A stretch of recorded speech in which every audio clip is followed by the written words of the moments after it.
Okay. Today I wanted to talk about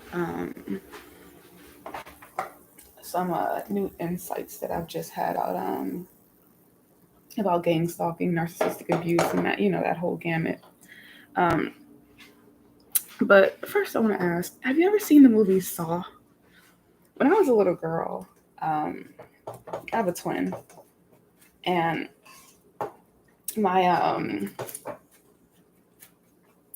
my twin was I thought he was a weirdo for this, but there's this movie Saw that we had watched one time, and after watching it once, like I remember for like a month straight, he would come home straight from school and just turn on Saw, and like for like a whole month we were watching Saw over and over and over again, different versions too, but for the most part, there's a bunch of replays as well. I thought, dude, you're fucking weird. Like the fuck, like, this movie is fucking sick. But at the end of the day, that's just something that happened. And the Saw movies are very ingrained in my memory. Like I just know them, and because I watched it so much when I was younger. But if you haven't watched Saw, or if it's been a minute, the premise of the movie Saw is basically there's this psychopathic um, vigilante guy who puts these people different the really through really sick and demented and painful experiences, in order to test their will to live, is what they'll call it. um, and he grabs a whole bunch of random people, and and they're all there for different reasons. It's almost like I haven't actually watched Squid Game. I only watched one episode, but I guess a modern idea of it would be Squid Game. um, because Squid Game is, just another one of those games where, or another one of those shows where the protagonists or and the characters in general are just people who, for different life circumstances, are being put through something really sick in order to get something that they claim that they want or that they say that they want. Um, Honestly, a lot of it is also just straight up punishment and cruelty. But the point of all of these shows is that we're gonna put you through bullshit, shit that might even kill you, just because, just because. Um, and we're gonna go ahead and we're gonna just test to see if you have the will to survive. We're gonna test to see if you actually want to, if you're deserving by their standards of achieving what you say you want. Um, and that part is really important, by their standards. You see, when it comes to things like gang stalking or narcissistic abuse and things like that, what you're dealing with are people who want to put you through really sick things, because once again, you're not meeting their standards. In a previous video,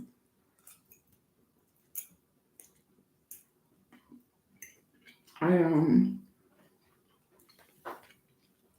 in a previous video, I read excerpts from this one book on China's reform prisons, or their re-education camps, and the different things that they do in order to re-educate, or brainwash their their victims of abuse.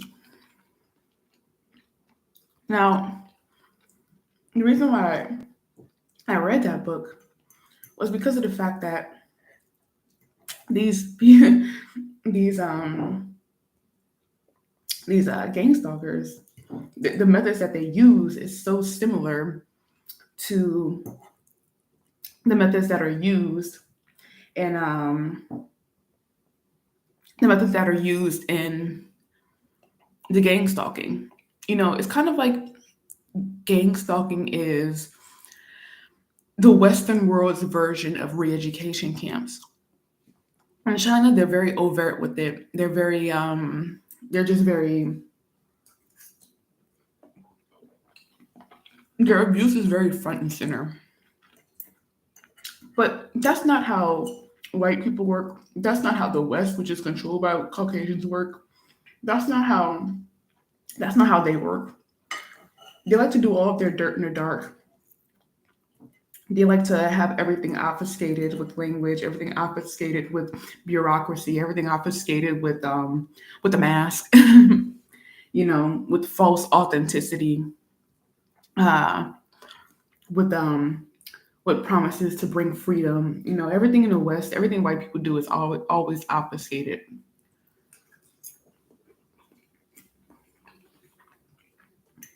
But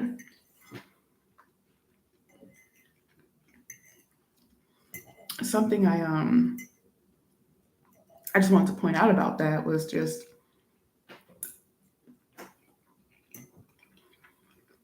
you got to be willing to you just have to be willing to see the signs. Um, and not only see the signs, but don't gaslight yourself or anything like that. You know. But the reason I brought this all in conjunction with this is because gang stalking, even though there's a lot of things that we go through that are the same,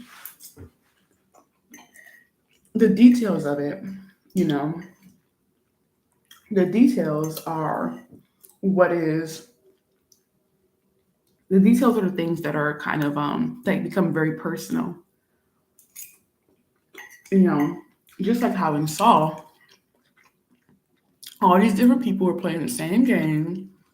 They were all had the same thing happen to them kidnapped overnight, put into this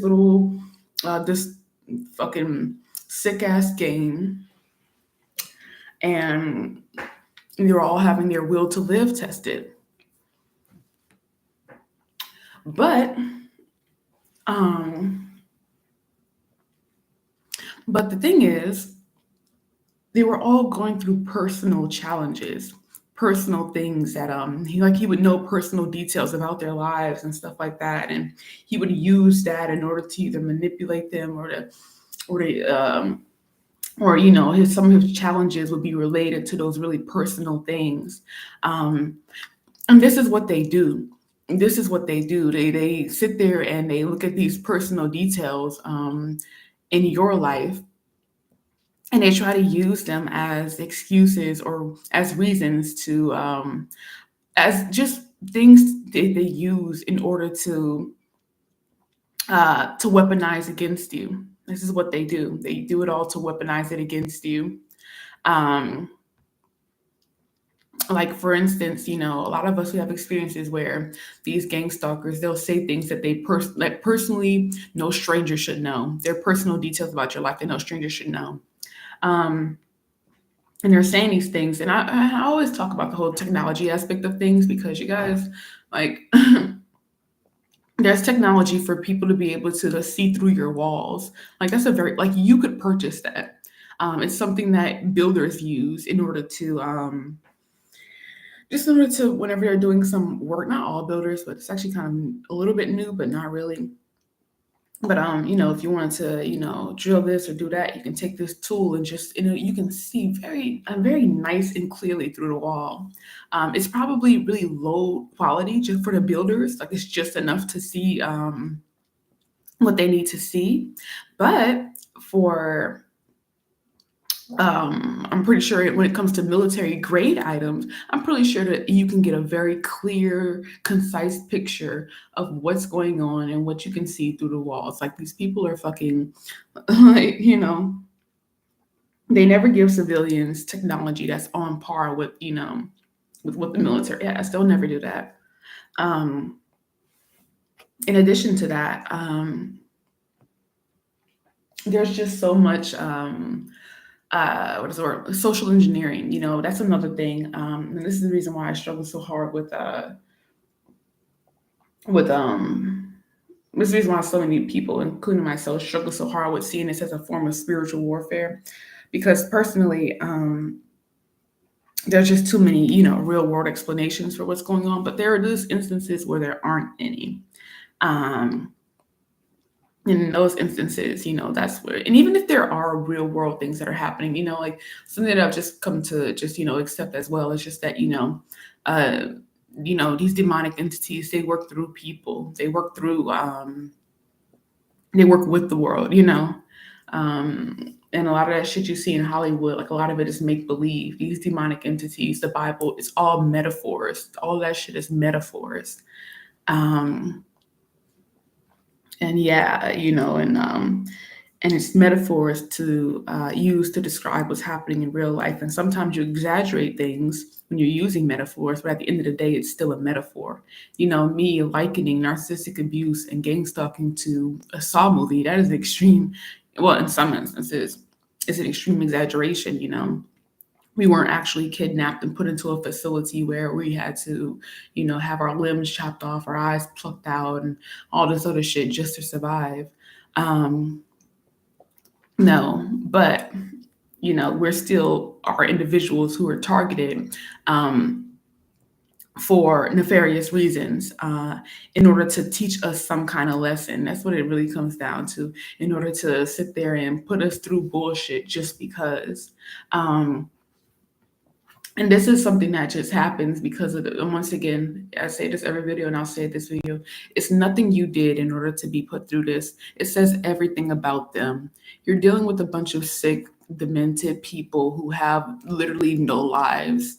Um, they're losers. They're sick people. Like they're just they have that what do they call it? They call it, that Baphomet spirit running through them. They're in a very low vibrational place.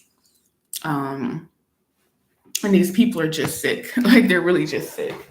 Because when I sit there and I look at how a whole bunch of nobodies or a whole bunch of just regular ass people are constantly targeted for things like this, and by nobodies, I just mean just normal people. You would sit there and you would think that people would use something like this for fucking murderers or fucking repeat offender pedophiles, but no, they decide to use it on just regular ass civilians who are living their lives and we're actually pretty moral. And I wanted to, and I another reason why I bring up that whole spiritual aspect of things is because I don't know about y'all, but especially in my case, a lot of us are pretty moral people. And by moral, I don't mean it in the religious or the Christian sense. Moral as in you just have a code of ethics that you live by. Um, I'm not, you might be big on certain things and you might not be big on certain things. But at the end of the day, I just have my own moral codes that I live by. And they're codes that I got from a range of things, a range of religions, a range of philosophies. But at the end of the day, something that's been part of my personal attacks, and I think it might be something that's part of other people's as well, but something that's part of my little personal harassment is that they're really hell bent on getting me to break my moral codes. They're really hell bent on getting me to break whatever values it is that I hold. And this is because, and this has to do with also the that book I was reading in a previous video on the excerpts from the from that Chinese from that Chinese re-education camp book that I was looking into, called Thought Reform. And let me see. Yeah, that book on thought reform that I was reading excerpts from. And I'm going to go ahead and I'm going to go back to that one point because there's definitely a portion of the book that actually goes in and talks about why it is that they try to get you to break your own values, your own codes, and those things that you hold near and dear to you. And the reason, and I can give a little bit of a summary, but part of the reason why they do that is because they want you to lose your sense of identity. They want you to lose your sense of self. They want you to if they can get you to break whatever codes you have of living by, it's kind of in a sense breaking your own, breaking you down in a way, because our values, like who are we without our codes and our values, and our ethics, like those are things that are really, that really separate, humans from beasts. This is something that really separates man from humankind from, animal kind. I talked about this in the previous video, and I really like to bring it up again. But this whole idea of being like a beast, in the field, who just doesn't know the day or the hour, but is, grazing with glazed over eyes, like, don't get me wrong. I'm not saying that animals live unfortunate lives or things like that. Although Mother Nature is a bitch. Like, I'm sorry, the animal kingdom is fucking, it's ruthless. But uh we and animals are subject to their own, they're just subject to their own internal wiring. There's no, they can't really, unless they're an extremely exceptional animal. And I think that if you believe in reincarnation, they're probably going to wind up reincarnating as some human or something like that in the next life if they do have that. And I believe that animals are just as intelligent as human beings. I remember I was talking to one guy, and I asked, is your dog a boy or a girl? He's like, it's a boy, but he probably doesn't even know. He probably doesn't have a concept of gender. And I'm like, I'm pretty sure if your male dog was around a bunch of male dogs, he wouldn't try to, fuck them. But if he was around a bunch of female dogs, he would try to fuck them. I'm pretty sure your dog knows gender. but but no, I get what he was saying. To him, it's kind of like how there's one philosopher, I forgot his name, but they were talking about how when you learn the name of a rose, it stops being a rose and it starts being the name of the rose. It's kind of like when you categorize something, the thing loses a bit of its essence and becomes the category that it is. And that's just kind of how the human mind works. It just makes navigating the world a lot easier.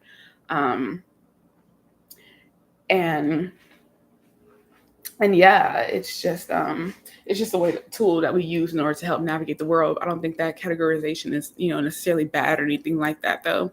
But I can understand why a lot of people would feel some type of way about being categorized or things like that. Even I do sometimes, because it just the thing about categories is just that they always leave a little bit of that essence out of the thing. But that's just a side note. When it comes to that book,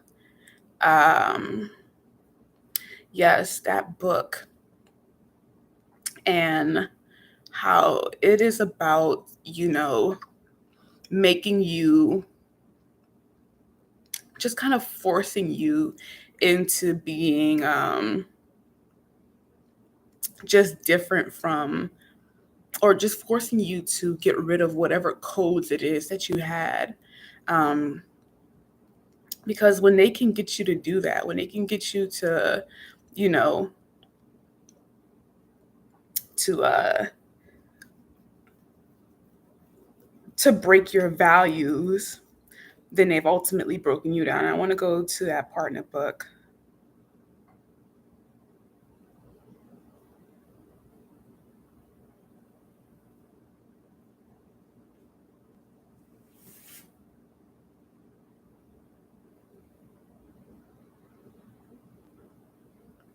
Okay.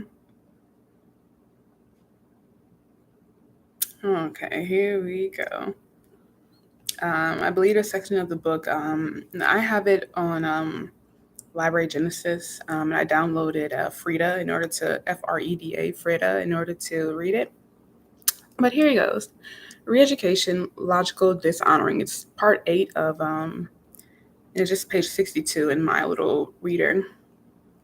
But in the last video, I talked about how basically this is back in the, I don't know, a few hundred years ago, where these missionaries, these Jesuit and Christian missionaries, I think one is a missionary and the other one was a psychologist, some type of teacher or something.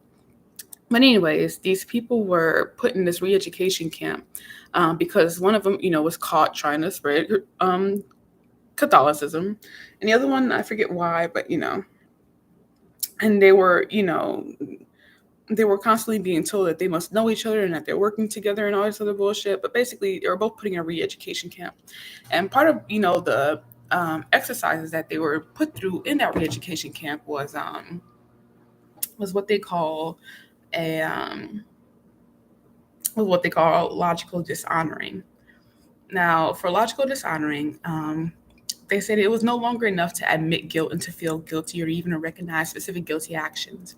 The prisoner had to extend his self condemnation to every aspect of his being and learn to see his life as a series of shameful and evil acts, shameful and evil not only in their possible opposition to communism, but also because they violated his own cherished ideals.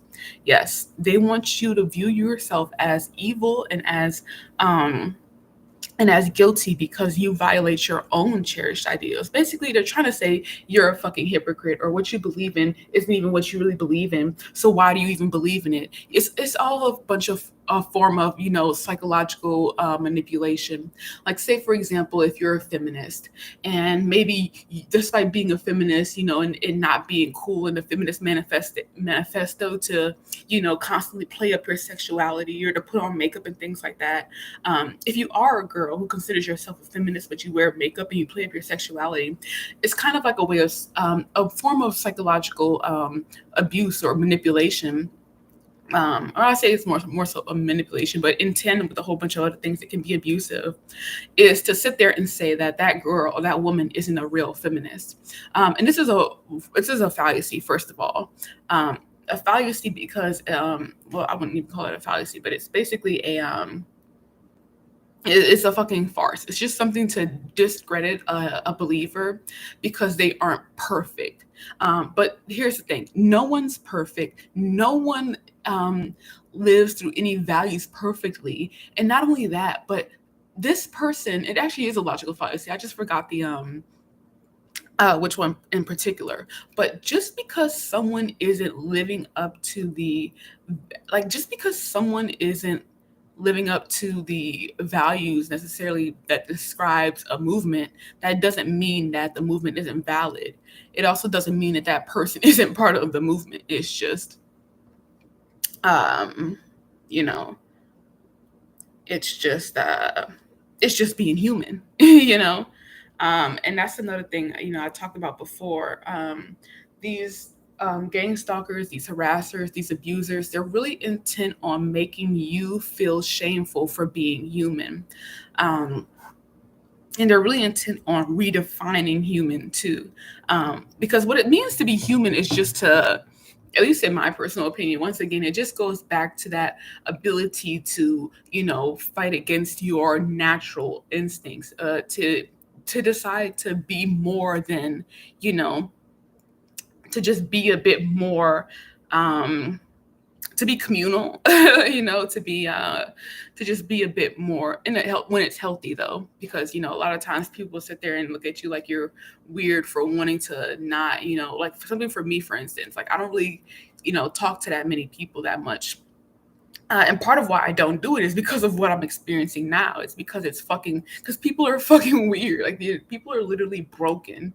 They just don't have. I just found out really early on in life that your average person really just they it's like they're animals. They don't have a sense of they don't have this ability to just go against no programming. They don't have the ability to go against whatever programming is being shoved into them. Um, if the government says you need to go to school, get a job, get married, and pop out 2.5 kids, that's what they're going to do. If the if the world says dark skin is ugly, they're not going to date dark skinned people. They're just going to stick to the light and bright. If the world says curly hair is ugly, they're all trying to straighten their hair and they don't want to be around people with curly hair. If the world says you know like they're just people just don't they don't go against their programming. They just don't. And I just have a low tolerance for that because as someone who has done nothing but all her life gone against the gone against the grain or just done my own thing, that false authenticity just kind of gets at me. And this is the reason why I titled this video actually false authenticity. Because the crux of what I'm really trying to get to is that people have been so programmed to the point where they believe that being programmed is being authentic. And what I mean by that is it's once again the reason why they attack your values and your ethics. For you to be someone who, despite all of the social pressure being put on you to do things like drugs, to do things like to adhere to European beauty standards, to do things like harm other people because you feel, bad, to do things like walk out of work just because you're having a bad day, like to do things like to do all these different things. It depends on the type of bad day, I mean, if you're in a crisis, walking out of work is completely, I guess, like that's completely normal. But what I mean is, you're just feeling sad or something like that, and I actually think, prioritizing mental health is great and things like that. But, at some point in time, you just have to, you know your thresholds. If you're not at that peak threshold, I think you should, stick to your commitments. That's just something that my uncle raised me on. I remember I made a commitment to do something, for in the church or something like that. And I was like, man, I don't even want to go. And he's like, look, Jill, you made a commitment. You need to stick through it. And I was like, you know what? Yeah. And so even, on my sad days, days when I don't really want to go to work, I get up and I do that shit because I made a fucking commitment. Now, this is also, it depends because if I'm working someplace and the manager is shitty, or if the work environment is shitty, then that kind of nullifies a portion of the contract. If once again, if I'm in a crisis mode, no, I'm not gonna go into work, things like that, But but back to my point, this is why they attack your values so hard. This is why they attack your own codes so hard. And that's because they want you like this. The being authentic in this day and age is being programmed. It's like they look at you and they go, everyone else has been programmed. If you haven't been programmed, that's because you're being inauthentic. You're following some religious ideas. And it's like, bitch, this has nothing to do with religion. This has nothing to do with any of that. The reason why I don't care about the things don't care about. I mean, the reason why I don't care about the things that you care about is because I just don't fucking care about them. The reason why I don't see value in the things that you see value in is because I don't see value in them. And no amount of social engineering, no amount of pressuring me, no amount of punishing me is going to change that. And this is what I mean by that false authenticity. It's really weird how people will sit there and try to convince you that who you are isn't being true to yourself, or that who you are is a problem. But then they'll turn around, and if you have a problem with the way that they're being, all of a sudden it's you're judging me. People should just be who they are. Just be yourself. Just be. And it's like, bitch, I am being myself. You just don't accept who I am. Like at the end of the day, like that's just the weirdest thing. Like I've never been more of my authentic self than I have, lately. But that's just that one thing that I just see constantly repeated, not only in the media, but in my own personal form of abuse. And that's because they want me to detach myself from my values, because they think that I'm only, once again, it always goes back to that word virtue signaling. Whenever I hear that word, now that word actually, and that word has real meaning, and there are people who do virtue signaling. I completely agree. But something that predominantly white males, but something that people have done with this word is they've just oversaturated it, and they're using it where in places it doesn't belong. And that's the same thing that goes for things like narcissism. It's just one of those words that's just become like a it's become a dog whistle word. It's a word used to put people into alert and attack mode indiscriminately before they even get the facts. Virtue signaling is another one of those words that's just used indiscriminately to get people to attack indiscriminately a certain target. Um, but I'm sorry, just because you're, and this is why I always go back to, if you could see your gang stalkers, you wouldn't feel that bad, because too many of them are uneducated. They're undereducated. They have all these flaws.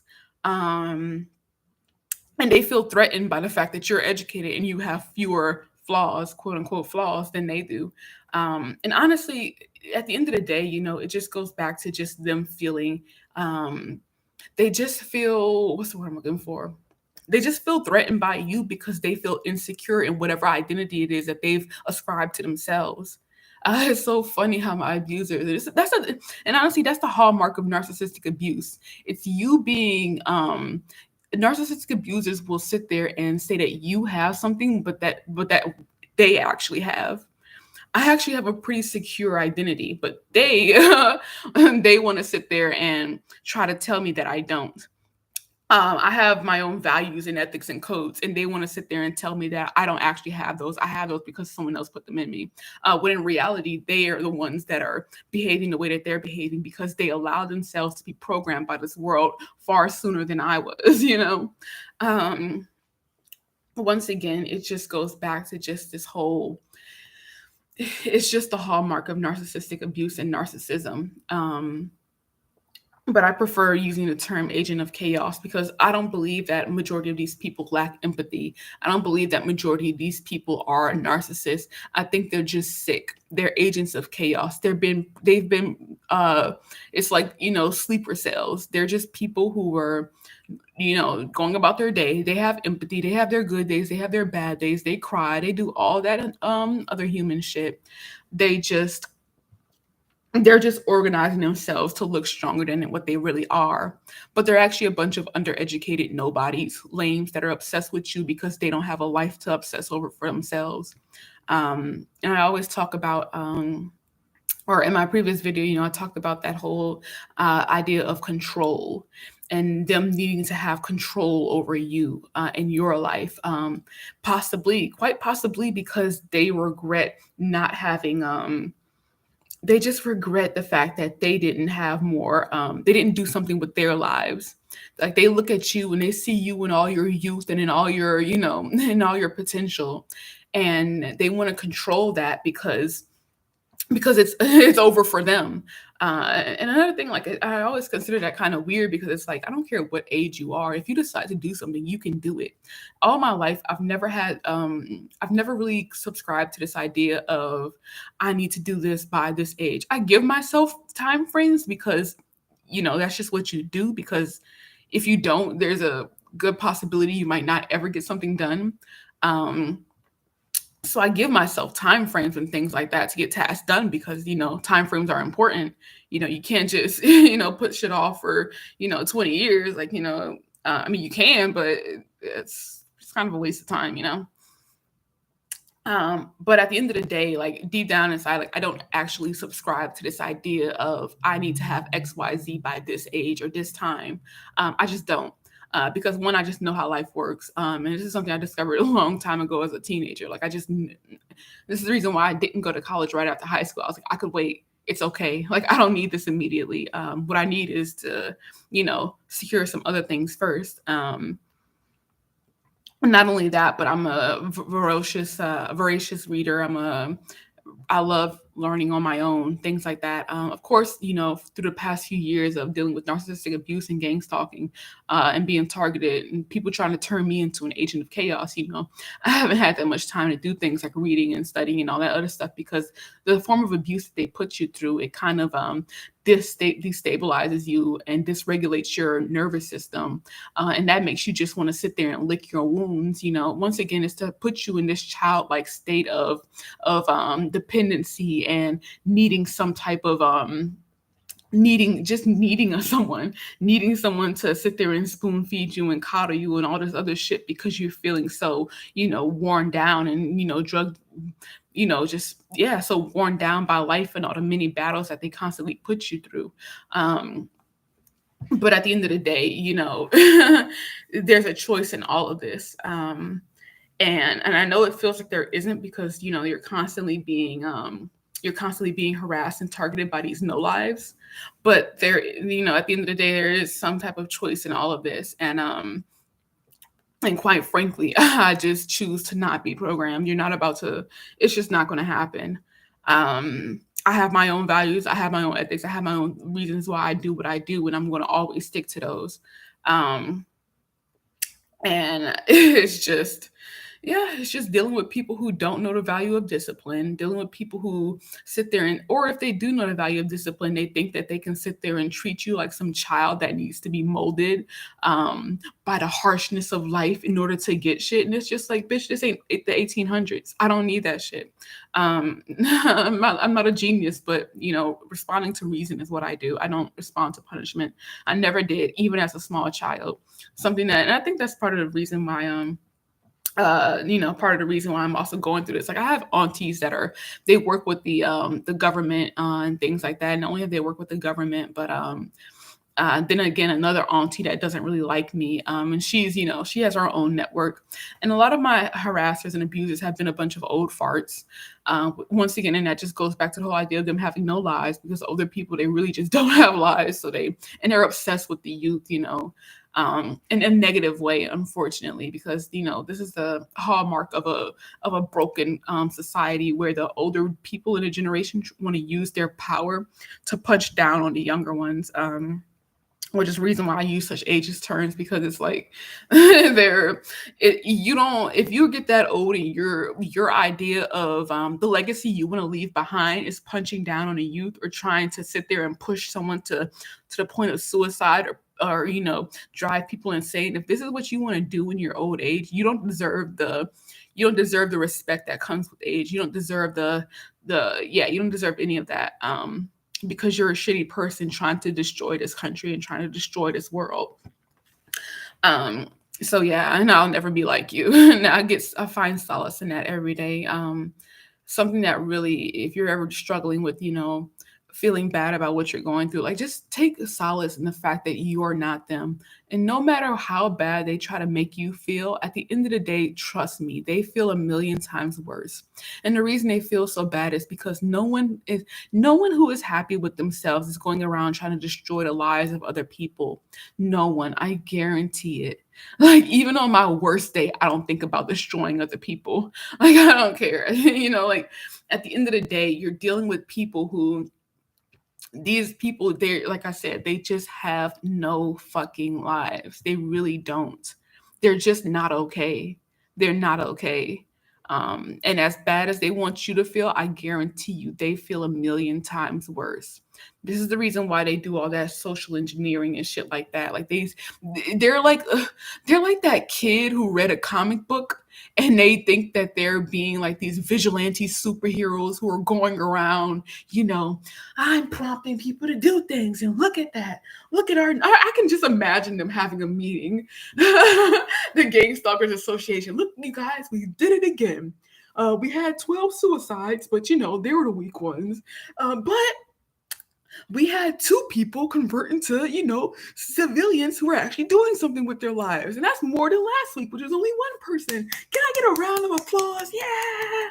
Oh, look at what we're doing. We're so amazing. Like, I swear to God, like this is the shit that I'm talking about. Like these people honestly view their lives like it's fucking a comic book or some shit, or like these are the people that just never grew up. These are the adults. These are the people that are children and grown in people's bodies. These are the people that grew up but never actually became, they became adults, but they didn't grow up. This is the reason why they'll do things like they'll try to flood your place if you're saying something they don't like. They'll sit there and do these clicking sounds and try to drive you insane with that. But fortunately, that noise doesn't really bother me that much. But I'll sit there and I'll send it right back. Meaning, like, I don't care. They'll do all of this stuff because it's just once again, it's just what people that operate at a very low frequency do. This is just low frequency, demonic, if you want to call it. What else is there? It's just Baphometian, like whatever you want to call it, satanic. It's just that low level. It's just low level operation. It's just low level operating. And they've probably been programmed into this shit at a very young age, which is why reasoning with them doesn't work. These are people who at a very young age were raised into like a cult or something. Like I can honestly see it, them being brought up with this idea of themselves as being these social these social engineers who are doing the world and doing this country justice by pushing people to the limits and all this other bullshit, or manipulating people en masse. This is just, I can see it. But at the end of the day, once again, just to loop back into what I was talking about previously on, false authenticity. Once again, these are just people that succumbed to the world. These are the people who, when asked, these are the people who traded their souls for the world. These are the people who are like fallen angels. And if you still have your wings, if you still have your soul, they want you to lose it because they want you to be like them. You ever met someone, and I always bring up this example because I think it's a pretty fitting example, I have people in my life who don't drink alcohol. And they let me know, like, hey, nah, I don't drink. And you know what I do? I respect that. In fact, I unfortunately even have to defend that sometimes. But yeah, I just have people in my life that don't drink. I've never tried to force a drink on them. I've never felt like I was a bad person because I love a guzzle of alcohol and they don't. It just never registered to me that their choices, their life choice, affected me somehow. But there are people out here who, when they hear you don't drink or you don't smoke or you just abstain from whatever, they become offended. And your life choice all of a sudden becomes some type of judgment on them. And this is kind of what this is kind of part of what's going on with this whole harassment and things like that you're going through. Your lifestyle, whatever it is that you're doing, it once again, and this is all in their head. They just don't like you because you trigger something inside of them. It's something inside of them that just gets triggered by your just beingness. And it also just goes back to the whole when we talk about the fact that of them, selling their soul for the world. Like at some point in time, they had a choice and they had decisions, and at some point in time in their life, they just gave up their soul for the world. And sometimes it probably happened, when they were much younger and they didn't even know what they were doing, which is really unfortunate, which is why I'm really, despite the fact that I don't fuck with the church now and I don't fuck with religion now, but I'm just really thankful that I had that foundation because it just made me a very independent, despite, it is really weird that it's, because honestly, a lot of religious people, they don't really ever leave their religions. They don't, or if they do, they always come back. Like a lot of, religious and spiritual people, they never really get out of that indoctrination. But something that I can say,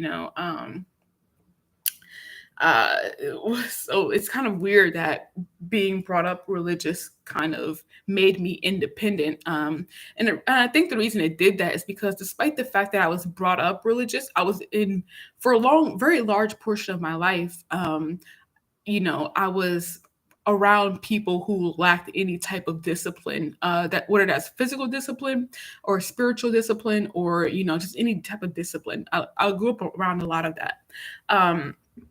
And I got to see, I got to see what that brought them. I got to see what, having discipline brought me. I got to see, I just, from a very young age, I had all this pressure to, move like the crowd, do what the crowd is doing. You aren't as much, like I had this one guy that that I'm talking to, not really talking to, but just every now and then we chit chat or whatever. He's like a colleague or something like that. He's someone else who's a part of my gang stalking, but I guess he thinks that I don't even think he cares if I know or not. But yeah, sometimes we go to the gym together and things like that. But I remember one time we were conversating. He was like, nah, you're young. He's younger than me by like a few months, I think, or something like that. But he was, going on about how I was like calling him my son or something like that because he's younger than me just by a little bit. He was like, nah, you're younger than me. But it wasn't one of those, you're young. It wasn't one of those things like of playing back and forth. It was one of those knowing, and if you're a victim of gang stalking or harassment or narcissistic abuse, you know what I'm talking about when I say, it was one of those covert knowingly statements. It was one of those covert statements. So he, gave me one of those covert statements of, nah, you're younger than me. And he was trying to imply that because I haven't done, or because I hold ideas, or because I'm not as mature, and I'm putting quotes right there, quote unquote mature, as these people are, because to them maturity is when you're having a bad day, getting getting shit faced wasted at a bar, after work. While my idea is, if you're having a bad day, man, I just want to curl up, probably eat something healthy, or get some cookies maybe, and just do something to just calm me down. That's just not too radical. I don't know, like I wouldn't even consider drink radical. Like I said, I love drinking. Like it's just once again, it just goes back to that whole programming thing. They have these ideas of what mature adult people do, but in reality, these things that mature adult people do, it's not even, first of all, half the shit isn't even actually mature. Like some of these people are literally just toxic as fuck. Like their idea of being like, it's something that I've noticed is going on around me, is people just being just literally just, they pull up on each other, like literally just on contact, like if you're in a ghetto, you know about this shit. When someone's like, bitch, hey, bitch, the fuck you doing, bitch? Like, come here, bitch, like that whole, and that's cute, that's fun and all sometimes, but that aggressive, greeting is kind of like, it just, in a sense, it just kind of gets a little much, if someone pick up the phone, nigga, where the fuck you at? Ha ha ha, and they just start laughing. And, because I grew up around that, it doesn't necessarily register to me as too much, but it's something I've noticed from, especially just after calming down and being in other environments and things like that, like those extremely aggressive, and even just to my personal self in general, like, just at a certain point, like I remember when I was younger, I was like, don't call me bitch, like don't address me like that, and sometimes people respect that, sometimes they wouldn't. But then I started getting around in these other environments where I used to feel so out of place for not wanting to be, dressed in these really, aggressive manners and things like that. And then I got to another environment, I'm like, oh gosh, finally I found my people, people that get it. But to these people, the idea of, you feeling some type of way about being addressed as a nigga or a bitch upon, first meeting, to them, you're being too sensitive, or to them, you're being really childish, or, we're adults, what the fuck are you doing? It's like, it doesn't matter what we're, that doesn't matter. What are you talking about? Like, that's not a sign of being an adult. Like, people have all these weird ass standards for what it is to be an adult. And it's never things like, it's never the actual things like emotional stability and maturity. It's never things like taking responsibility for, there's never things like, taking responsibility when you fuck up with certain things. It's never stuff like clear communication or conflict resolution. It's never things like that. It's always dumb shit like doing drugs, dumb shit like saying what's on your mind without a filter. Like, people, seriously, this is another thing about that false authenticity. False authenticity says you do not have a filter. And this is not true. Not only that, but you got to ask yourself, who benefits from you not having a filter? The only people that benefit from you not having a filter are manipulators, which is why if you're someone who journals, or if you're someone who posted so much shit online, you are someone who, if your family was narcissistic, if you were a journaler, your journal was a great way or a great tool for them to, the reason this stuff started happening to me, because I never posted online before this stuff. I didn't, post a lot of pictures. I was just a very low-key individual. But my family, and because of how sick they are, they got, they had my journals, and they still do now. Like, they still access my journals now. Like, the people that I live with, they're not really, like, this isn't even a real house. Like, this is a place for just me to be monitored. But my family, they did this thing where they took my, writings and things like that, and they used that as a tool to weaponize against me. And luckily, I found that out very, very quickly on. And I've been using it as a way to troll my abusers, which is why people sit there and go to themselves like, oh my gosh, like I can't believe you've been dealing with this for so long. And normally it's the fucking harassers saying that, like my dumbass sisters, or dumbass friends who honestly think that, and quote unquote friends who honestly think that I don't know that they know. But it's just all these people who sit there and they're just, as strangers too. Some of them are like, like I can't believe you've been going through that or something like that. Like that's pretty, like how are you still sane? Like, are you sane? Are you sure you're sane? But part of the reason why I've been able to get through this so well is because of the trolling I did. It was because of the, writing all this fake ass shit. And that's another reason why they keep harassing me to be authentic or to be, all this other shit. And that's because they want to actually be able to have whatever keys are necessary to actually push my buttons or to actually drive me insane. The reason why I've been able to handle this all so well and still keep chugging along with my life is because they don't actually have any real dirt on me. They don't actually have nothing of any real substance, like for instance my childhood issues and things like that. Like don't get me wrong, yeah, those things were painful and stuff like that, but part of why I am the way I am now, the dysregulation and things like that, I'm not really dysregulated that much anymore, but it's actually because of this abuse I'm going through. It has nothing to do with my childhood. It really doesn't. What happened when I was a kid, like that's just shit that happened. Like I'm really over that shit. But what I'm not over is the gang stalking and narcissistic abuse. And this only started happening once again when it came to just those, when it just came to, me just someone having access to those childhood issues, which is why, and I'm pretty sure, like I know this might sound really self-absorbed, but I'm pretty sure the wave, matter of fact, I'm guaranteed 100%. The wave of all these journaling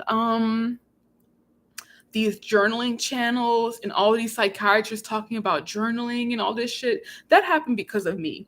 And it's a lie. It's a farce. The reason they want you to do that is because of the whole, and this goes into the whole spiritual aspect of what's going on. They want to have, more raw information on human beings so that they can better manipulate us. These demonic entities that aren't even of this world, but control this world, they want that raw information so that they can create more agents of chaos. This is the reason why they have social media, because they want you to just sit there and post all this stuff, all of these things about your values, all these things about your life, so that they can know how to manipulate you. And I made a previous video about the dangers of believing in manifestation in the age of the surveillance state. And that's because you don't want to, like, this whole idea of believing that, first of all, manifestation isn't real. I don't know why. And it's such a, oh my God, like it's such a privileged fucking perspective. I don't know why anyone, but you know what? People believe in all sorts of religions. So I guess I can see why people would believe in manifestation. This is the reason why I don't fuck with the spiritualist community, because they're literally like another religious community, just with a different name to it. But manifestation is not real. It's not a real thing. You don't get what you wish for. You get what you work for. You get what you get what you do. Like, and don't get me wrong, sometimes we have swings of good luck, we have swings of bad luck. But at the end of the day, and after everything that I've seen lately, honestly, it all comes down to social engineering. It all comes down to these people that are like these sleeper cells in society, where you think that, you think you're just talking to a regular person, but you're really talking to is a sleeper cell, someone who was trained, and not only trained, but put into whatever position they're in, because their purpose is to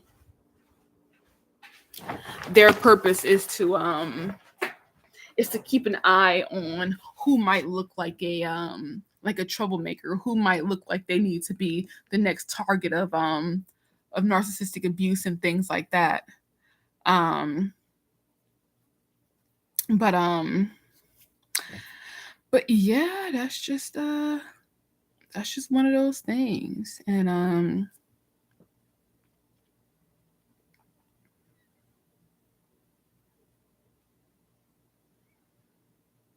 what the fuck? Sorry. But yeah, that's just what they do. And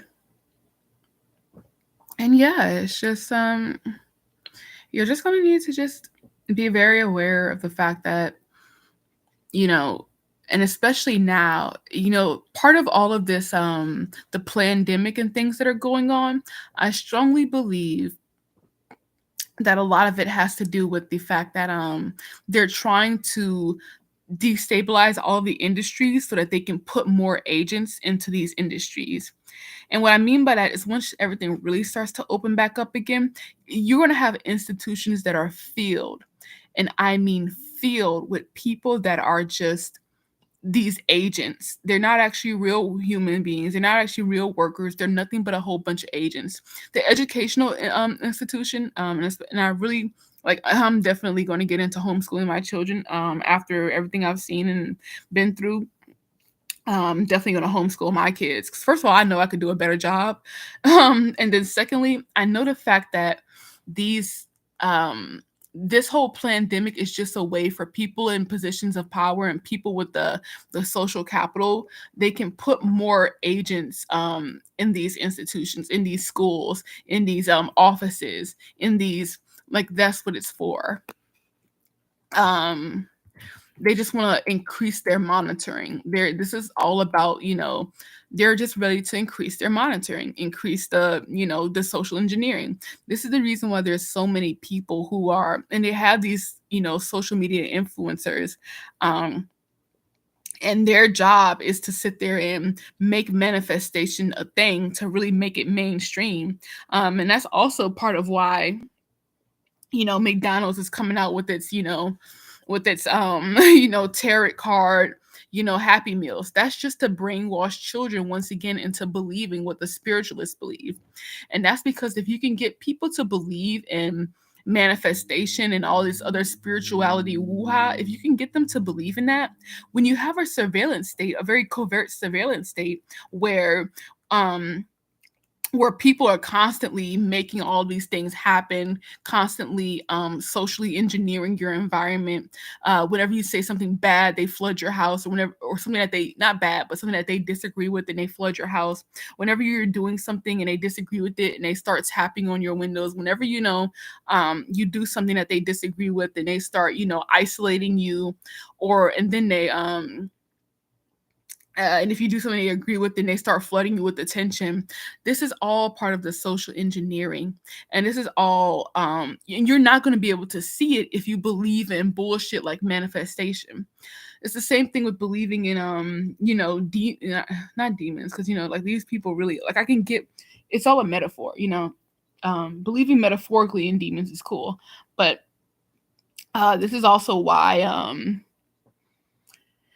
this is just also why a lot of religious people think that they can just pray away certain things. But you're not gonna pray this shit away. Like, these people are fucking sick. Like they're sick. And yeah, it's just believing in manifestation in the age of the surveillance state is just, it's fucking stupid. And they're just going to brainwash all these different youth into believing in that shit. That's the whole thing with the trans issue as well. Not believing what you see, but believing what you're told. This is what it's all about. It's all about making sure that you don't trust your senses, making sure that you don't trust your gut. This is the reason why narcissists or these demons, this is the reason why they try to dysregulate your nervous system or break down your vagus nerve. They want to do that because that mind, they're trying to destroy your mind gut connection so that you don't have discernment. One of my gifts ever since I was a child, they always have these different gifts of the Holy Spirit. And I don't know, they always say that you're going to figure out what it is, or and all this other shit. But for me, like, now that in retrospect, and now that I look back, my gift from the Holy Spirit, if you want to look at it in a Christian way, was discernment. I have very, very, very good discernment. It's the reason why I've just been able to, just avoid a lot of the pitfalls in life. It's the reason why I've been able to avoid a lot of the men who, like, I sit there and, and there's a lot of women who go through things that I can't relate to, because I'm just, My discernment is just extremely, it's just extremely well, you know. Um, I just, yeah, my discernment is just on point. Um, and that's another thing too about making you feel bad for actually having gifts. You know, the fact that I'm discerning, people hate that. You know, and that's another reason why they want to break down your nervous system and break down your vagus nerve and things like that, because they just want you to stop being so fucking discerning.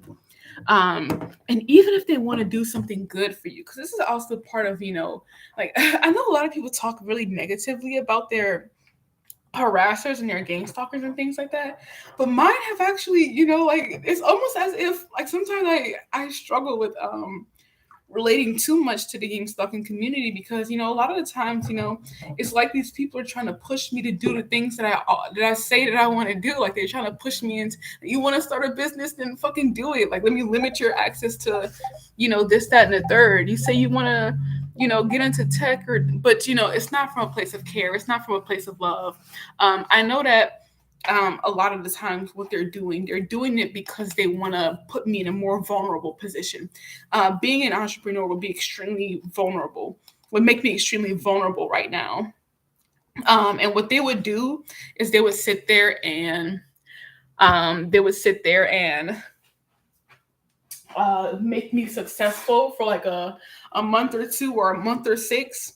And then all of a sudden, after a year out of the workforce, my business would dry up and I would have no clients or anything like that.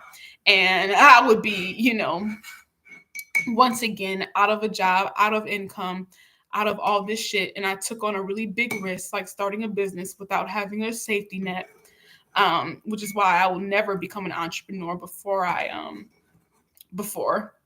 have a safety net, and before I have a regular job. I would never just leap into entrepreneurship ever.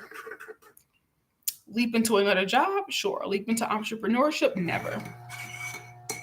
But yeah.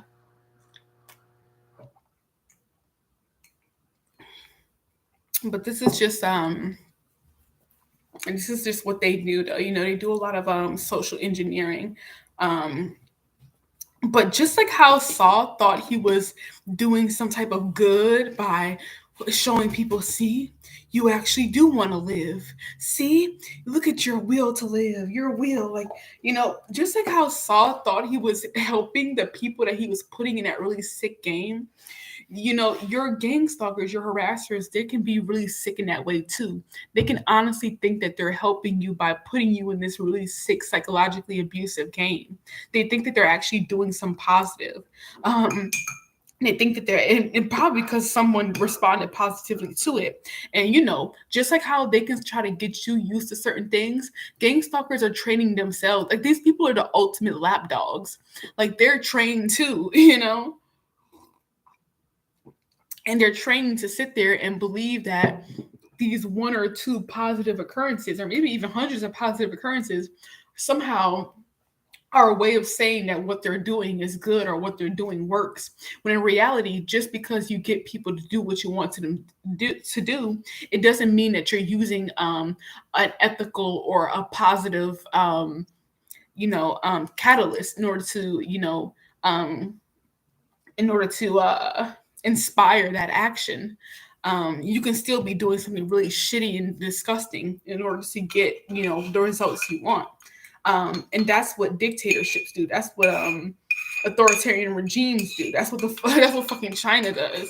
But I see now that the West has their own re-education camps, and gang stalking and harassment and narcissistic abuse. Like, these agents of chaos. This is their re-education camps. This is just a Western version of re-education camps. And yeah, you gotta you gotta just say fuck it to that shit. Like, you just, I mean, of course, to whatever degree it is that you can, like, I guess as someone who is naturally drawn to doing things like working hard, naturally drawn to trying to, be my best version of myself, naturally drawn to discipline and structure and things like that. And on top of that, at the end of the day, I can say whatever I want about the West or about America, but I fucking love this country. I love America. Um, and that's the thing that makes it so fucking unfortunate. I'm like, why the fuck is America doing what the fuck China is doing? Like, we're better. We could be better than that. We really could be. But yeah, I love this country. I've traveled very short, not briefly, very briefly. I don't have that much travel experience, but from what I've seen of the other world and even other Western nations, like I just love. And trust me, you think racism is bad in America? Shit. Try going to a fucking country where everyone's the same color as you and see what they call you. You think sexism, you think anything is bad in America? Go outside of America. Go even to these other Western nations and you will see just how fucked up their societies are and things like that, and just how it really puts things into perspective for you. Yeah, I love America, honestly. And that's the reason why this is so unfortunate to me, because it's just like just having the curtains pulled back on my country and just seeing how fucking shitty we are with this weird ass social engineering shit. Like, no. And not only that, but if you want this country to be better, you need to start with the parents. Like I always talk about this, about how families are the initial, they're like the stones to a building. Everyone sits there and talks about how, oh, why didn't I learn this in school? Why didn't I learn about taxes in school? Why didn't I learn about businesses in school? And it's because, bitch, your family was supposed to teach you that. They were supposed to live life and then use whatever they learned in life and give that to you. Unfortunately, we have a lot of people who, before they live life, they want to have families, despite the fact that we have all these different contraceptive measures. And then we have people who even if they do make the not even if they do make the mistake of having a kid before they can, before they're ready for that responsibility, um even then, they sit there and they don't, they don't think that their kid deserves better, or they don't, try to get off for their kid more or better. At the end of the day, the family is the lowest, it's just the foundational structure of a nation. And the problems that we see in society now are because of the fact that there have been these people preying on families and preying on the family structure and trying to destroy that, so that they can have a more ignorant and a more compliant, just a more ignorant and a more compliant nation. This is what they do. The families should be supported more. Families should definitely be supported more. They should have more care should be taken into making sure that kids get the things that they need, even in instances where, you know, especially in instances, where, the mother is someone who, or the father is someone who unfortunately doesn't have the supports that they need. Like, the family structure is just it's the building block of everything in this country. Everything, but unfortunately, people don't take seriously bringing life into this world. Unfortunately, people don't take seriously, you know, relationships and bringing, other people into the world. They just don't take it very seriously. Um, or if they do take it seriously, they think that it's just the weirdest.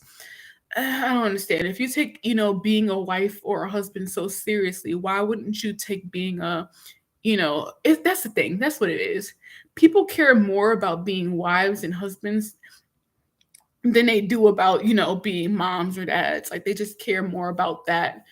And they just see children as just the necessary next step or something, or as if it's just the necessary next thing to do. And that's not always the case.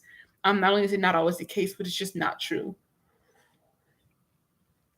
Um, And it's just unfortunate. And so what you have is a lot of people running around in this world, and they don't have anyone loving them. They don't have anyone supporting them. They don't have anyone really educating them. And then on top of that, we have this, once again, people love their children. People want to be good moms and dads. People, I don't believe for one second that we as, human beings, we just, I don't believe, despite the fact that, majority, and especially in these ghettos, these people, they just, really neglect and abuse their children. In most instances, I don't think these people really hate their kids.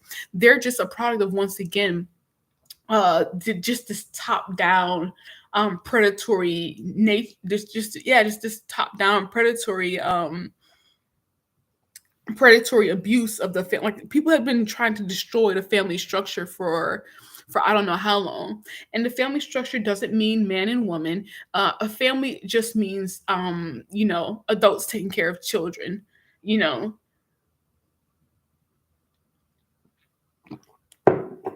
it just means adults taking care of children. Whoever is the primary caregiver of a child. You don't have to be their biological parent or anything like that. You don't have to be straight. You don't have to be. A family is, even if it's not even people taking care of the children, sometimes a family is just, two people. But I'm just talking about the instances where there are children involved. This country is literally specifically designed in a way that just makes being a good parent really fucking difficult, unless you just, you know, have a fuck ton of money. And I always talk about this, or I talked about this in a previous video, about the whole isolation parenting style that we have in the West, where the responsibility of taking care of a kid, or the responsibility of just the responsibility of raising a child is just on two people, just on the two people that made it. Now, don't get me wrong. Yeah, they do have a lot of responsibility for their kid, but it takes a village to raise a child. It takes a whole community to raise a child. And with everyone just interested in raising their own personal kid, and with everyone just interested in having their own isolated family structures, with everyone just interested in, with grandma not and grandpa not interested in being,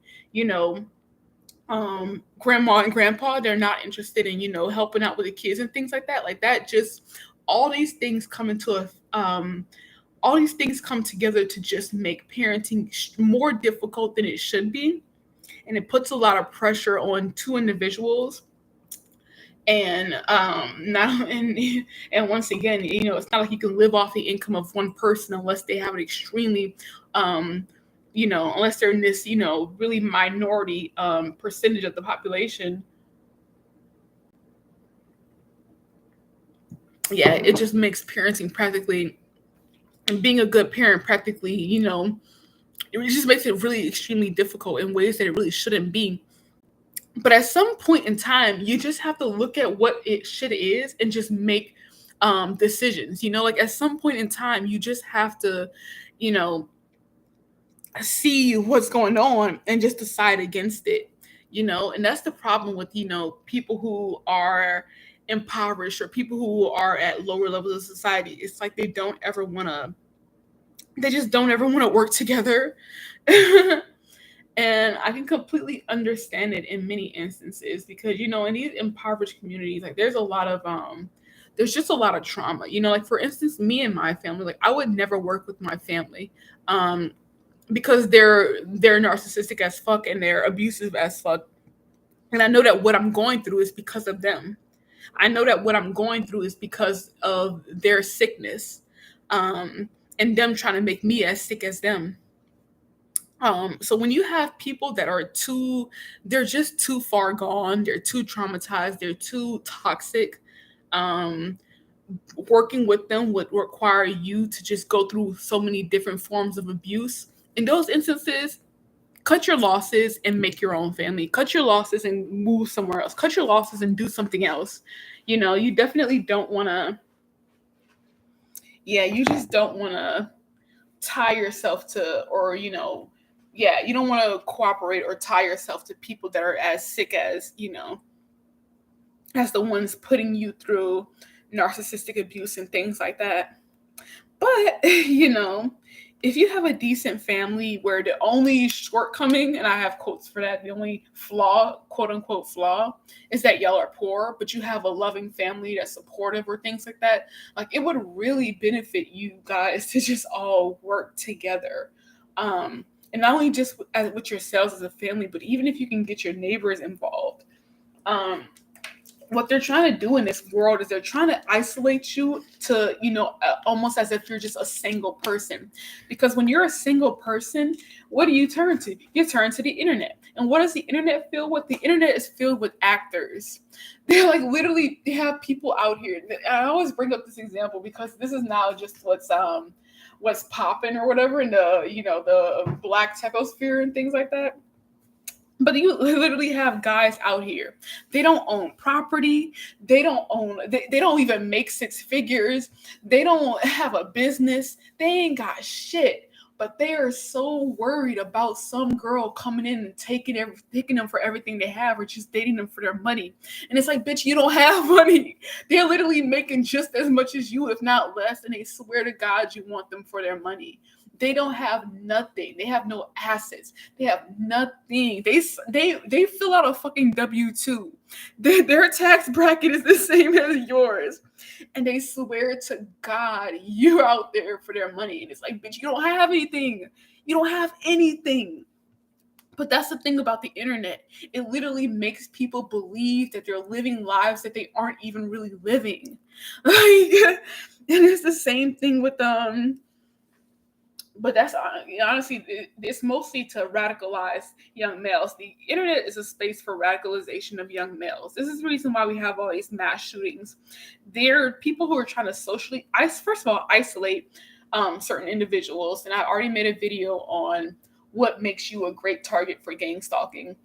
But they try to isolate you, and then they try to fill your head with all this stuff, all these false synchronicities, once again, it's just them trying to sit there and pretend like they're God. They're sitting there trying to pretend like they're these master manipulators and shit like that. So they fill you up with all these false synchronicities. If you say you don't like black people, they're going to sit there and hire all these black male actors to sit there and be in your face, probably do some really ghetto shit around you just to make you, just to tug at, or just to, really ramp up whatever racist idea. If you had probably let's say you probably were just slightly, just racially insensitive, you probably were just like, oh my gosh, I ain't got nothing against black people, but for some reason they're always just so aggressive, so loud, so ignorant. I don't got nothing against black people, and then these harassers or these gang stalkers will go, oh, we got a hook. Let's put more aggressive let's hire more, of these type of black males to harass this white person. And so they sit there and they have all this social engineering going on where they have all these, black people harassing this white person sitting there. And then online, they'll sit there, probably a loner white person at that. And then this loner white person will join these online communities, and they'll have their harassers or their gang stalkers make these fake profiles where they have all these white people pretending to be super racist or super, out there with their racism. And then that makes that other person who just, was just racially insensitive a bit, but now they're going down this rabbit hole and all this other stuff. And now there is a point of, of a personal choice in all of this. Like the fact that, you can't take me down certain rabbit holes because I won't go down them because of just who I am. So I'm not trying to sit here and justify what these racist ass incels are doing or what these racist ass, psychopaths are doing. But notice how young they are. Have you noticed how young they are? I don't care what nobody says, but at the end of the day, these young people are being radicalized. My harassment started when I was 20 years old. That's really fucking young. But I was still old enough to know better. But when I see these 18-year-olds going off shooting up places and things like that, I see it I sit there and I think about the abuse that I went through. And I'm like, damn, if I went through what I went through when I was a teenager, I probably would be shooting up places too. If I went through, I was at, when I was in high school, I was in peak depression. I was literally like depressed out of my fucking mind. Like I was going through your angsty teenage phase. And these gang stalkers, these harassers, they're trying to get people as young as possible. They're trying to get these kids as young as possible. Notice it's with everything. With everything they're doing, even with the trans issue, even with all these different things, they're trying to get these kids as young as possible so that they can sit there and psychologically manipulate them as young as possible. And turn them into these agents of chaos, because they realize that older people we've just lived life a bit more, and we're just a bit more solid in our identities and solid in our values and things like that. But a teenager, even at 20, I think that was too young for me to go through what I was going through. But I was still old enough, luckily, and thanks to that foundation. Once again, I'm just thankful for the foundation that I had. But these teenagers, these kids, like they are being radicalized by these agents of chaos. They're being driven down these rabbit holes, and they're never given the opportunity to just grow up. Like, I don't care what no one says. Don't get me wrong. That mass shooter did, what these mass shooters are doing is fucking awful. But they're being radicalized. There's something out here that is creating these agents. I don't believe your average person, regular people don't go around, regular people just aren't this fucking sick. We're just not this sick in our natural environment. I don't believe that for 2 seconds. I don't believe that human beings are naturally horrible. I don't believe that human beings are naturally disgusting. I don't, like, if the world were to end today, not end, but if like society were to shut down, I believe we would once again form these very healthy communities. The issue comes when there's people with predatory desires. The issue comes when you have these agents of chaos weaseling their way into these societies and creating chaos, creating this discord. Discord and chaos is literally manufactured. I believe this 100%. It is all manufactured. They sit there and they try to isolate you. They sit there and they try to put in front of your face all this inflammatory media. All of this stuff is just to manufacture it's just to manufacture sadness. It's to manufacture depression. It's to manufacture all of these mental illnesses. Half the shit in the DSMV shouldn't honestly be there. It's people reacting normally to a fucked up situation. Sorry. Half of this shit is honestly people reacting normally to extremely fucked up situation that they're in, but that they either don't realize that they're in it because, they don't have that discernment, or even if they do realize they're in it, like, us victims of, they call them targeted individuals, us targeted individuals, like we're the people who just recognize the social engineering. We recognize that we're being psychologically manipulated. We recognize the psychological warfare. And that's what makes you a targeted individual. But there are people who don't recognize it. They don't recognize that they're being manipulated. They don't recognize that they're being pushed down certain rabbit holes in order to turn them into agents of chaos, in order to re-educate them. So at the end of the day, these, and it's the same thing with the Black community or other poorer communities. Like when they were sitting there funneling drugs into our community specifically, like there's just so much social engineering that is going on that normally wouldn't be present. It's only present because of the fact that you have people bringing in all of these issues that otherwise wouldn't be there. And that's what people call Satan. That's what people call demons. That's what people call the great bad forces. There are people who allow themselves to be these channels for these really negative entities, these really negative forces. And by being a channel, I don't mean you can feel whatever you want to feel. Honestly, I don't see a problem with having certain feelings or emotions. I really don't. I think it's a marker of immaturity. I think that toxic positivity is a marker of immaturity. I think that believing in manifestation is a marker of immaturity. I think that all of these things are markers of emotional and psychological immaturity, because at the end of the day, we're human beings. We have very complex emotions. We have very complex feelings.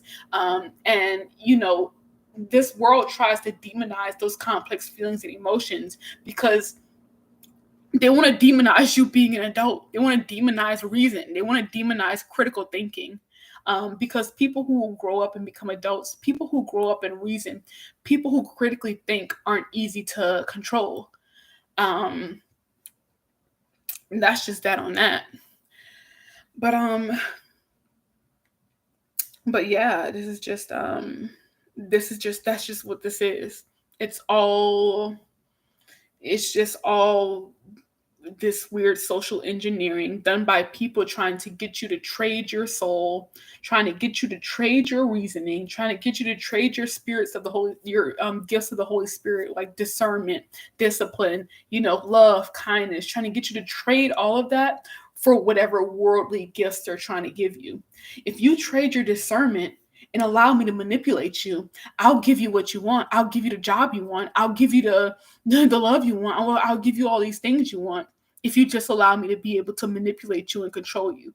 This is what they're doing. This is the reason why people call it demonic. Because it's just all happening to you by power hungry individuals. These are all power hungry people, and you can only have power over you. Power is given. At the end of the day, power is given, and they're just trying to find ways to get you to just give them your power. This is what it's all at the end of the day for. All of the manipulation, all of the harassment, all of the trying to tire you out and tuck you out. It's just predatory. It's kind of like predatory marketing. I recently was reading this one post by Leandra Baker, who is like Facebook feminist famous or whatever. And she really enlightened me on the fact that when you're pregnant, these baby formula companies, they will literally send you all this mass marketing for trying to get you to basically not breastfeed your child, do anything but that. They'll show you the dad happy with the baby while you get to rest. They'll show you oh, we have all these nutrients and stuff in it that you might be deficient in if your diet isn't proper. Oh, you can't make milk. Guess what? Baby formula is here to take care. Like, there's just all, instead of you going to another woman who has, the breast milk available for you, asking her to share, or asking multiple moms to share. No, just take our formula. There's just a whole bunch of predatory marketing that goes on apparently in the parental sphere for women, where they try to get you to purchase their products. But at the end of the day, these things, they're just at the end of the day, this is all it's all to just get them to give up once again their power. Don't use your breast, don't be independent. At the end of the day, all of this social engineering, all of this manipulation, it's all done to make you dependent on them. Because when you are dependent on them, when you've traded your soul for the world, they have the power. It's just a way to give them power. And people ask why all the time with this, and I'm telling you, don't ask yourself why, because it's pointless. But if you are constantly asking yourself, why am I going through this? Why is this happening? It's probably happening to you because you're someone who's independent. And it's probably happening to you because someone wants power. It's just a power. It's just a power struggle. Narcissistic abuse, gang stalking, harassment, it's all a power struggle. At the end of the day, that's what it is. It's just a power struggle. And it's just some assholes trying to display their power and trying to get you afraid of them, or try to get you. The game is just to get you to do what they want you to do at the end of the day. It's just nothing but a power struggle. It's nothing but my dick is bigger than your dick. It's nothing but my breasts are bigger than your breasts. It's just nothing but a basic ass bitch ass age-old game of power and manipulation. That's all it is. It's just a power play. And yeah, that's just kind of all I had to say about this. And I just, once again, I implore you to practice compassion with your other fellow human beings, the normal ones, because once again, not these agents. These agents are sleeper cells. These agents are, they have been indoctrinated in a certain belief and in a certain something for a while now. That's what these agents are. They've been they've been indoctrinated way long ago into whatever it is that they're doing now. You will probably have absolutely no luck with converting them. They're like the, evangelicals of the state. They're like state evangelicals. They're brainwashed. They're sick in the head. You're not going to get through to them. Don't try to get through to them. But when it comes to regular human beings, when it comes to your fellow countrymen or countrywomen, when it comes to those people, definitely practice compassion, definitely practice understanding, definitely keep your head up, don't isolate yourself, keep getting out there, keep meeting new people, keep living your life's purpose. Keep doing your thing. Keep being your own independent person. Matter of fact, try to grow in your independence, whatever you do, because at the end of the day, this is what these people want. They want you to be they just want you to they just want you to be dependent on them, and they want you to be um and they want that control over you. um and the best way to, just the best way to, yeah, you just have to pick and choose what you value in this life. A lot of people, and sometimes in my comment section, they'll talk about, oh, they haven't started, zapping you yet, or they haven't, started doing this, that, and the third to you yet. And I'm like, the day they decided to do that is the day I was just like off myself, because like at the end of the day, if I can't live my life as a free human being, if I can't live my life as a free person, then I don't want to live it at all. To be very clear, like literally, I'll die for my freedom. Like I would die for freedom at the end of the day, because that's who I am. That's how I was raised. At the end of the day, like there's no point in living life if you can't live it free. A lot of people talk about, oh, if I were a slave, or if I were, I thought about, jumping off a building for fewer, lesser things. Like, I've thought about jumping off of a building for lesser things. So if I can think about jumping off of a building because I'm having a bad day, I definitely could think about doing that if I have no freedom. I probably would actually do it. But yeah, it's just, at the end of the day, you really have to decide for yourself what is worth living for, what you live for, what your values are, and just stick to them. Because these people, they're just trying to get you to trade your soul for whatever it is that they want to offer you. They'll sit there and they'll have parade all these different things in front of you, and at the end of the day, no, don't trade your discernment. That guy is a fucking agent. That girl is an agent. That working place is toxic for you. That working place and those people are a bunch of fucking weirdos. You know it all. You know it. You know it. You know it. You know it. And I'm not saying that you don't have to ever interact with these agents. I still interact with my agents. I still interact with them. I still talk with them. I still go to the gym with them.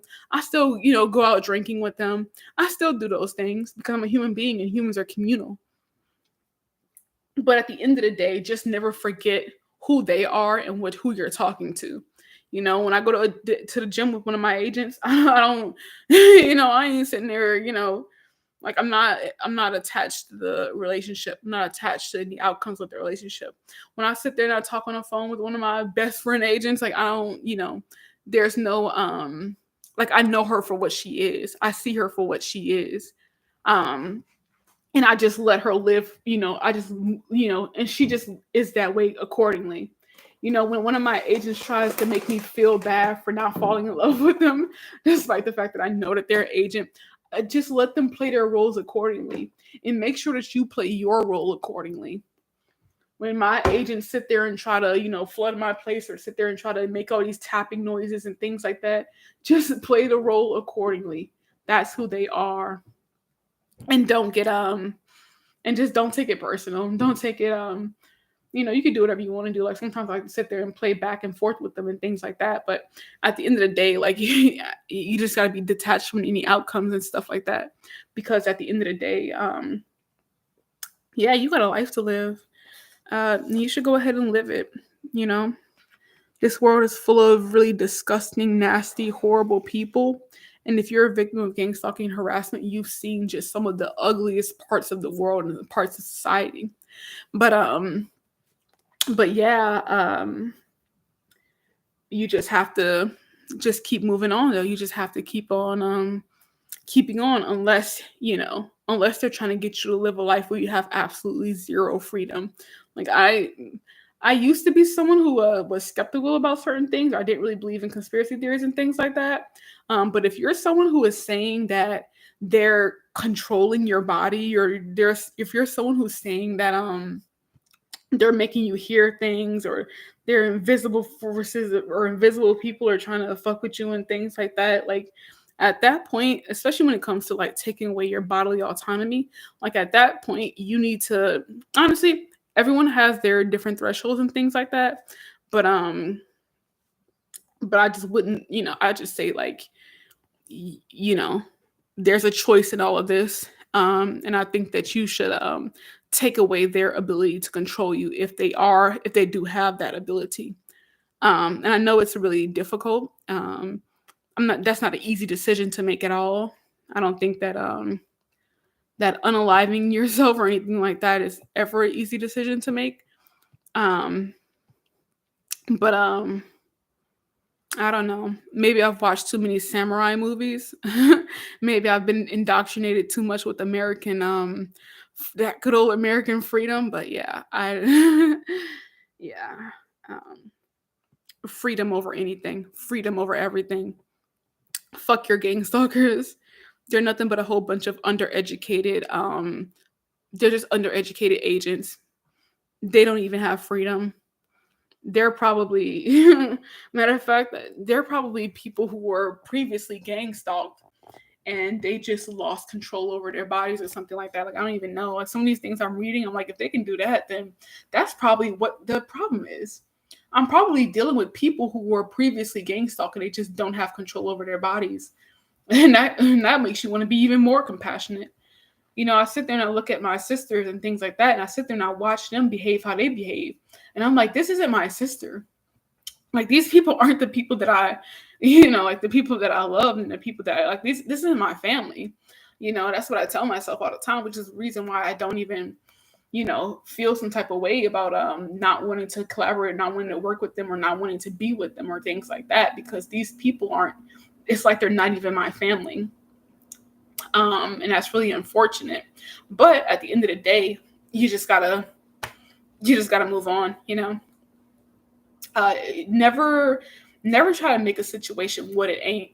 And that's the reason why discernment is so important. Like, don't play yourself. Don't ever play yourself.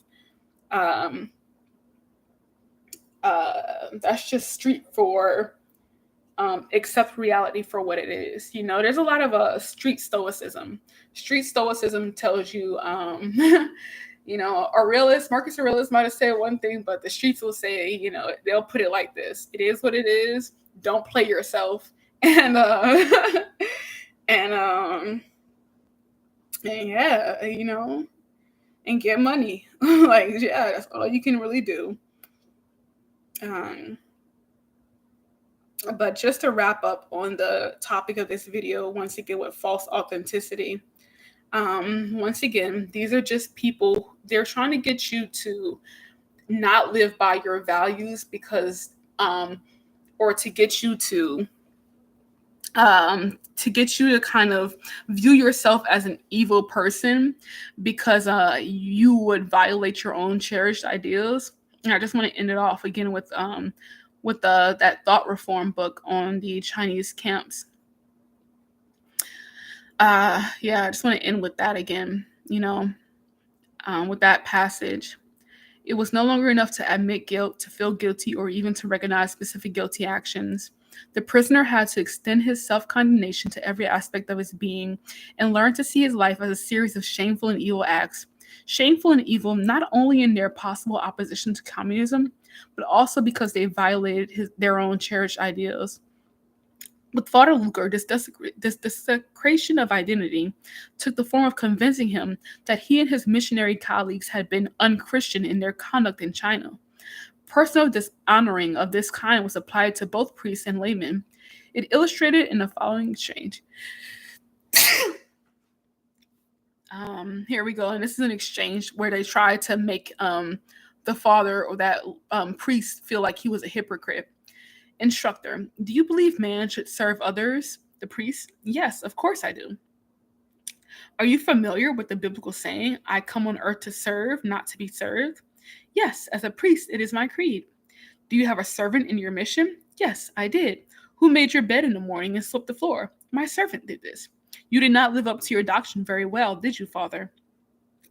The same priests explained the process of logical dishonoring in Marxist terminology and with a good deal of psychological insight. They believe that in each person there is a thesis, his positive element, work, or creed, and an antithesis, his weakness, which works against this. The thesis, in my case, was the Catholic and my missionary work. My antithesis was anything which worked against this due to my personal shortcomings. The communists attempted to wear down my thesis and encouraged the development of my antithesis by making the antithesis stronger and the thesis weaker. They seek to have the antithesis replace the thesis as the dominant force in the individual. I'm going to read that again.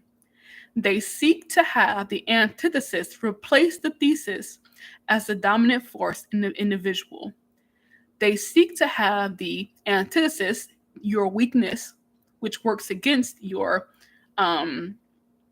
thesis or your positive element, as the dominant force in the individual. They want your weakness to be the dominant force in you, not your positive elements. The antithesis of which the priest speaks is his negative identity, that part of him which has been constantly warned never to become. A priest's negative identity is likely to include such elements as the selfish man, the sinner, the proud man, the insincere man, the unvigilant man.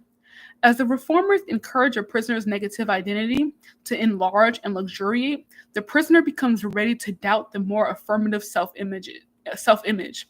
Diligent priest, considerate healer, tolerant teacher, which he had previously looked upon as his true identity. He finds an ever-expanding part of himself falling into dishonor in his own eyes. At this point, the prisoner faces the most dangerous part of thought reform. He experiences guilt and shame much more profound and much more threatening to his inner integrity than any experience in relation to previous psychological steps. He is confronted with his human limitations, with the contrast between what he is and what he would be. His emotion may be called true or genuine guilt, or true shame or existential guilt, to distinguish it from the less profound and more synthetic forms of inner experience. He undergoes a self-exposure which is on the border of guilt and shame. Under attack is the deepest meaning of his entire life, the morality of his relationship to mankind. The one-sided exploitation of existential guilt is thought reform's trump card, and perhaps its most important source of emotional influence over its participants. Revolving around it are issues most decisive to thought reform's outcome. Why call this process logical dishonoring? Surely it is not logical to have one's identity so disparaged unless one sees this disparagement as a small but necessary part of a greater system of events. And this is precisely the kind of systematic rationale which the communists, through their ideology, supply. A prisoner's inconsistencies and evil doings are related to historical forces, political happenings, and economic trends. Thus, his acceptance of his negative identity and learning of communist doctrine becomes inseparable, only completely dependent upon the other. And in this, they go talking about more and more about, communism and things like that. And I can definitely see America trying to become more authoritarian. And with that, authoritarianism and communism, they kind of go hand in hand, or they go hand in hand. And so, this gang stalking and harassment and shit like that, it's just, once again, this is just the Western version of re-education or thought reform. And that important part right there, once again, that whole idea of false authenticity. What they're trying to do, once again, is just make all of the negative things that you thought were different from you, they're trying to make that your identity. Because I guess they believe that this is what true humans are. We're truly everything that we're trying not to be. We are everything that we're trying not to be.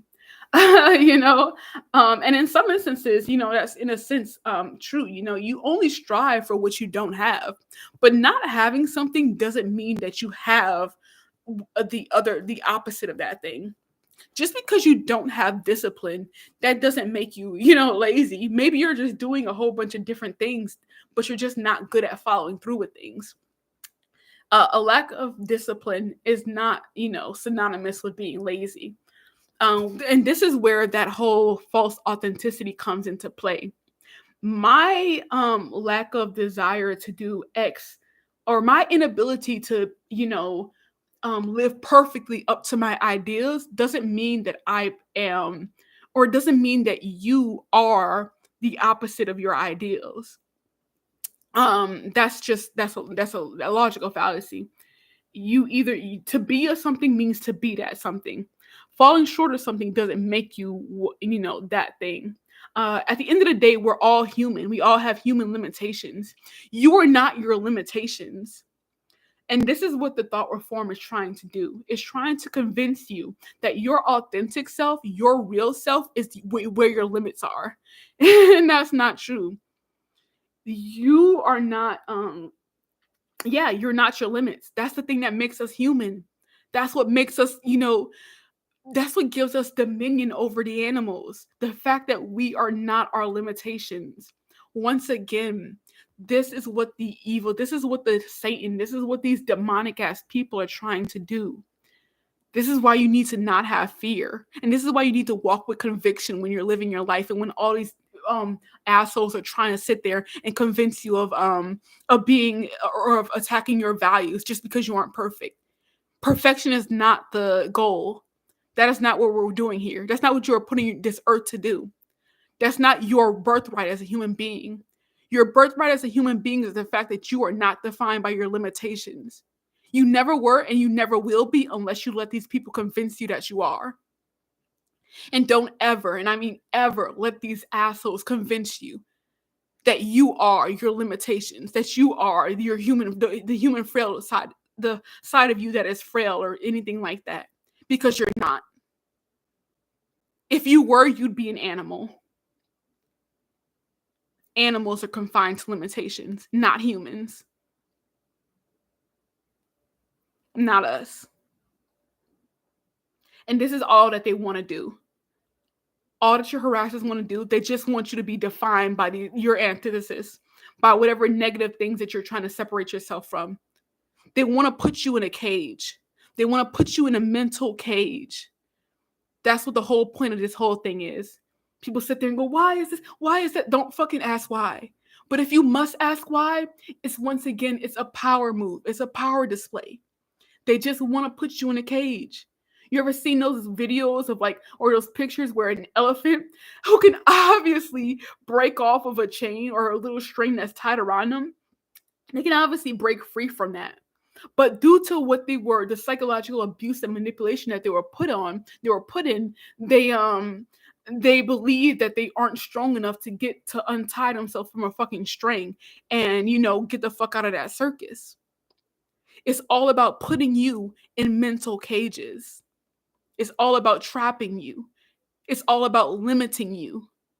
And limiting you to your most primal and these animalistic senses. And this is the reason why they attack your values so heavily. This is the reason why they sit there and try to make you out to be a hypocrite. They know damn well that no human is perfect. And perfection isn't normal. It's not even not normal, but it's not even possible. You not being perfect doesn't make you bad. It doesn't make you a hypocrite. Matter of fact, it doesn't even make you a hypocrite. It really doesn't. I'm sorry, it doesn't. It does not. At the end of the day, all these people want to do is they want you to sit there and hate yourself for being human. And that makes no fucking sense. And I think that's just something that's also really great about me, or that I just really love about myself. It's just that all my life, if something doesn't make sense to me, I just don't, entertain it.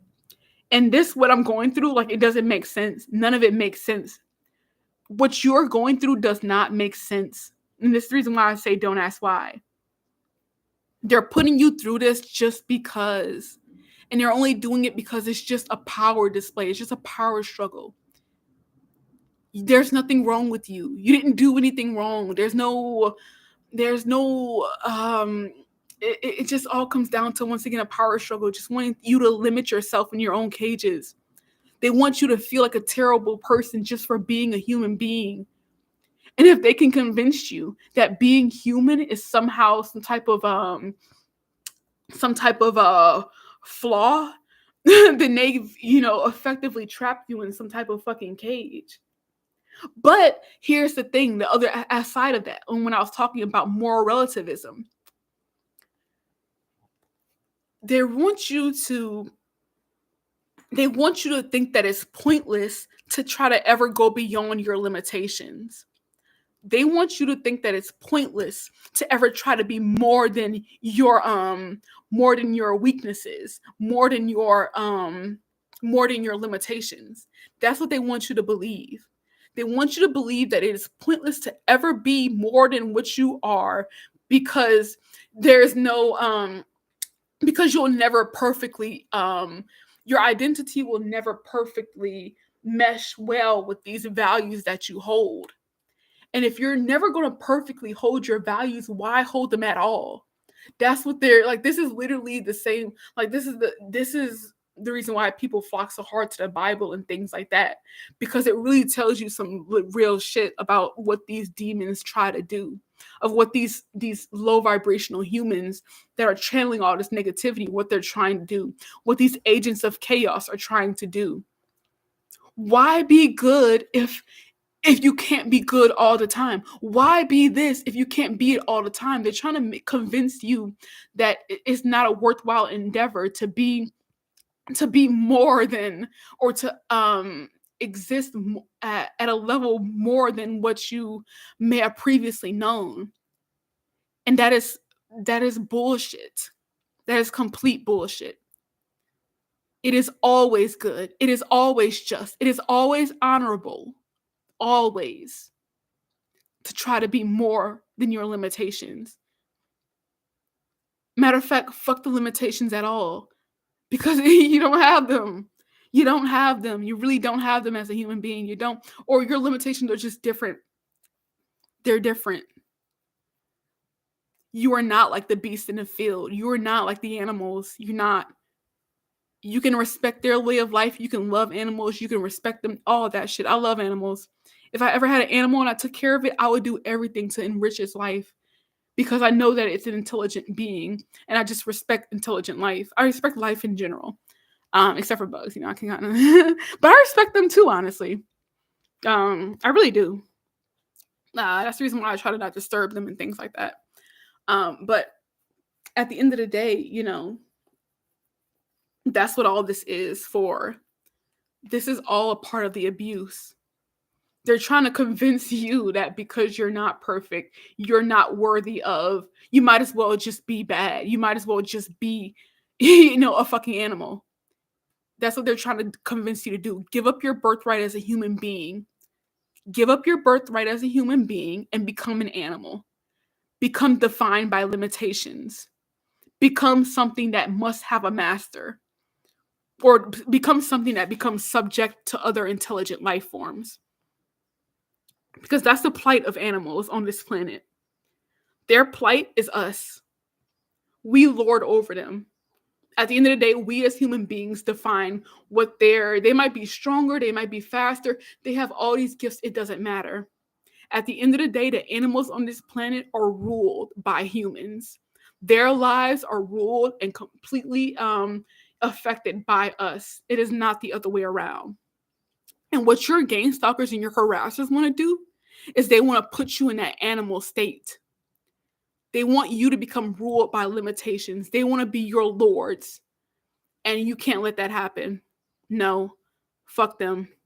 And not being perfect doesn't make you a bad person. It doesn't. And yes, you still get to hold on to your values, even if you don't perfectly follow them. Yes, you still get to champion your values, even if you don't perfectly live up to them. Because it's not about perfectly living up to your values or your ideals. It's not about that at all. It's about simply holding them. It's about simply having them. It's about simply pursuing them. That's it. It's about exercising, going beyond your limitations. That's all it is. That's all it is. That's what makes you great. Wanting to go beyond your limitations, that's what makes you great. That's what makes you human. That's your birthright. And don't you ever, ever, ever, ever give up your birthright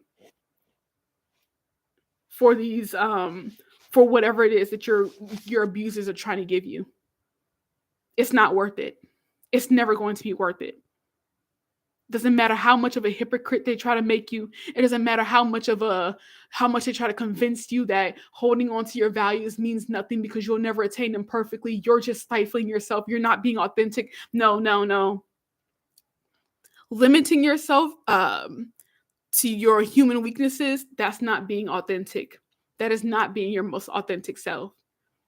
That's being like a beast in the field. That's being like a wild animal. And you are more than that. You are more than that.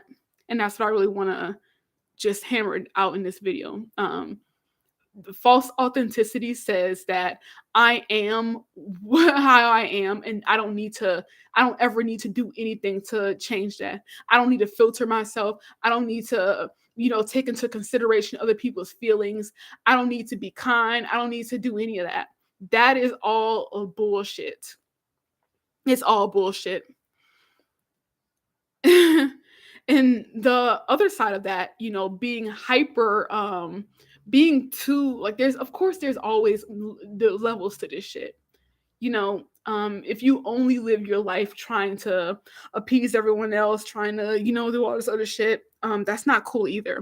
That's not that's just, anyone could come in and that's not ideal either. But that's not the point here. Because majority of people are just literally average. Like, I'm an average person. Majority of people are just average people who have values and their own opinions, and they either live them or they don't, or they live close as possible to they try to live as closely congruent to their values as possible, But none of us are perfect, and none of us will ever, and I mean ever, perfectly live our values and things like that. But that does not mean that they aren't important. That does not make them inauthentic.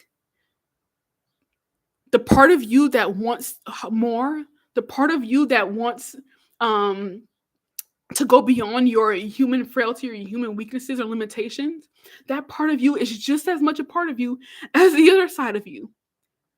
It's all one.